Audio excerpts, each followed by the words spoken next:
Picture this. You're standing right there in your kitchen, watching a pool of murky, dirty water slowly rising in the sink. Oh yeah, the universal dread of a clogged drain is setting in. So you do what anyone would do, you call a professional.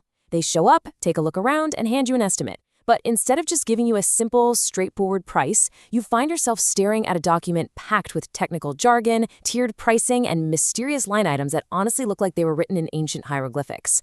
I know, it can instantly spike your anxiety, but don't worry because this explainer is going to be your absolute ultimate guide to deciphering that document. We're going to translate all that intimidating paperwork into plain, everyday language so you know exactly what you're actually paying for.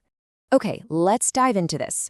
A drain service quote, it really isn't just a bill waiting to happen. It's actually your roadmap for the cost, the specific scope of the work, and the expected outcomes.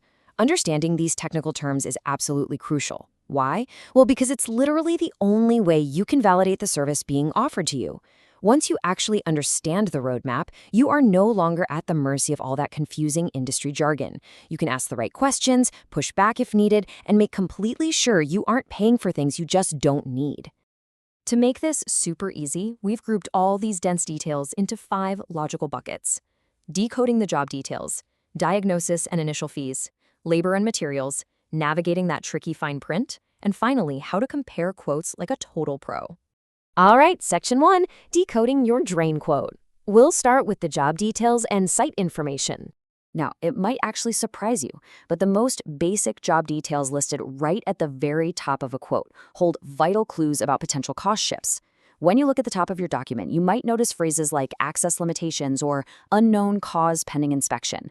Listen, these are not just throwaway notes. They are massive signals that your pricing may and probably will change after the technician confirms what is actually going on inside your plumbing system. You also really need to look closely at the specific location they noted. For example, is it quoting a main line or a branch line? A misidentified scope, like mixing up the big main sewer line with a much smaller branch line, is absolutely the most common reason homeowners end up feeling like they were quoted incorrectly. Getting this basic foundation right is step 1 to making sure you get an accurate bill. Moving on to section 2, diagnosis and initial fees. Basically, the plumber's arrival. Let's see how these early fees build up, because it really is a sequence. First off, you'll see the service call or trip charge. This simply covers the cost of getting the technician dispatched and driving out to your door. Next, you might see a diagnostic or a camera inspection fee. That's them figuring out the exact nature of your clog. And finally, based entirely on what they find, you get a quote adjustment.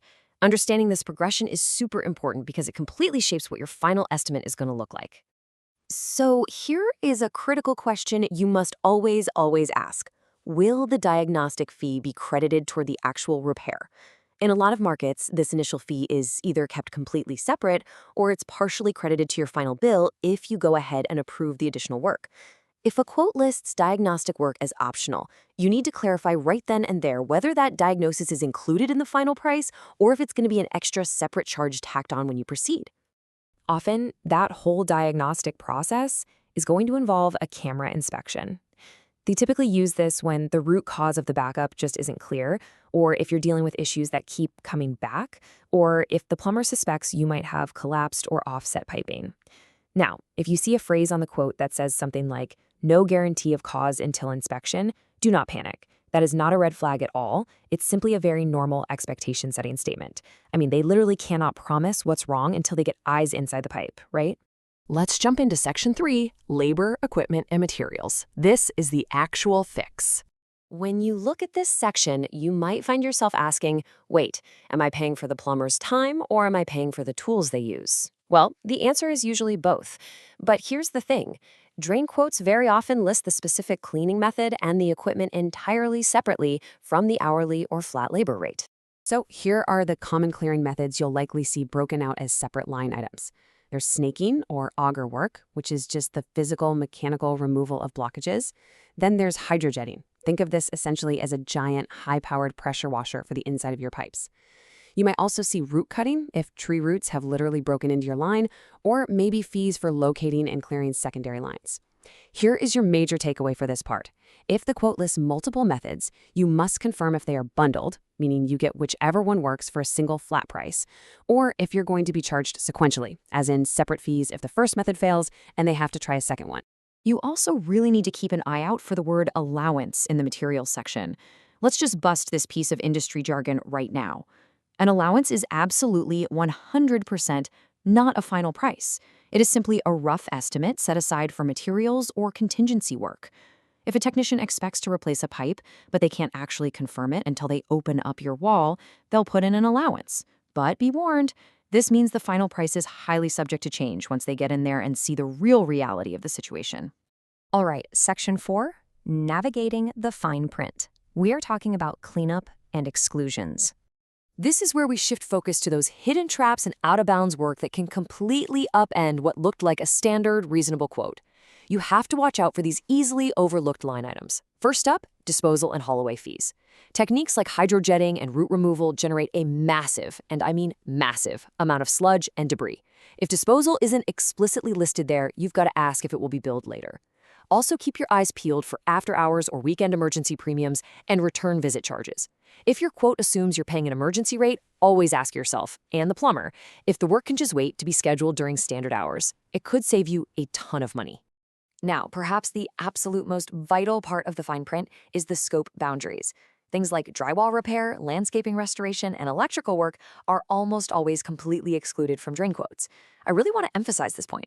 A perfectly accurate, honest quote for drain cleaning might still leave you paying thousands of dollars out of your own pocket for the drywall patching or landscaping damage that was discovered or caused during the fix. You have to know exactly what is excluded before you sign on that dotted line. And finally, Section 5, Comparing quotes like a pro, bringing it all down to the bottom line. When you're comparing your options, you're generally going to encounter two main pricing structures. On one side, you have flat rate pricing. This includes clearly defined tasks and generally means a lot fewer surprises. On the flip side, you have up to or hourly pricing. Now, this is more flexible, sure, but the final cost entirely depends on what the plumber finds while they're working. If you're looking at an hourly quote, watch out for the phrase, additional charges may apply. You need to know exactly what kind of findings, like, say, a collapsed pipe or an unusually deep clog, will trigger those really costly change orders.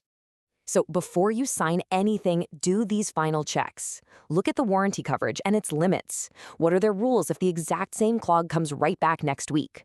Are there follow-up inspection requirements that you have to do to keep your warranty valid? Oh, and don't forget to check if taxes are actually included in the number and what the deposit requirements are. Having clear payment terms and solid warranties massively reduces friction, especially if the job ends up expanding way beyond the initial scope.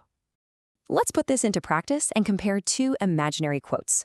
Imagine you get quote A for $500 and quote B for $400. Naturally, your instinct is to pick quote B, right? I mean, it's $100 cheaper. But let's look a little closer. Quote B is an hourly rate. It charges extra for the diagnostics, and it completely excludes the disposal of all that messy debris. Quote A, on the other hand, is a flat rate that includes the whole shebang. Once the job is actually done, quote B's cheaper bottom line is nothing but an illusion. By the time they add in those diagnostics and the cleanup fees, quote B could easily end up costing $600 or more. Which leaves us with this final, really important question to ask yourself the next time you need a repair. Are you just looking at the bottom line, or are you actively comparing the hidden assumptions built into it? You now have the tools and the knowledge to decode the jargon, spot those sneaky missing line items, and ensure you are never, ever blindsided by a plumbing bill again. Stay curious, stay informed, and we'll see you on the next explainer.